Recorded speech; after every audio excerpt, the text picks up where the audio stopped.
Unraveling the knot. Understanding the phrase, tie. Hello language enthusiasts. Today, we're going to dive deep into the phrase, tie.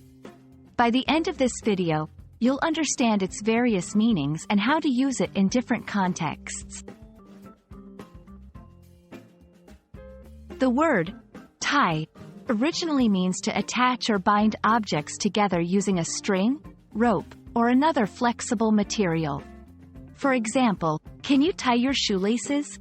She tied a ribbon around the gift. In the world of fashion, a tie often refers to a long piece of cloth worn around the neck, usually by men. It's a common accessory in formal outfits. He wore a blue suit with a red tie. I need to learn how to tie a bow tie. In competitions or sports, when the score is equal between two or more participants, we say it's a tie.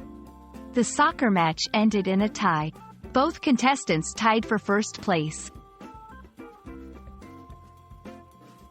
Tie can also refer to a relationship or connection between people, organizations, or things.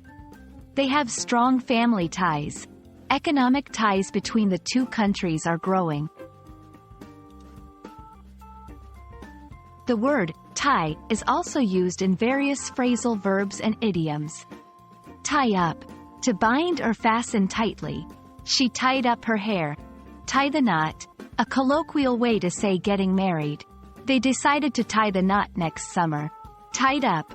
To be busy. I can't join the meeting. I'm tied up with another project. So, there you have it.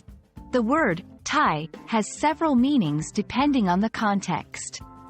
Whether you're talking about fashion, sports, relationships, or idiomatic expressions, it's a versatile word to add to your vocabulary. We hope this video untangled the various meanings for you. Keep practicing, and remember, every word is a new opportunity to tie together your understanding of the English language.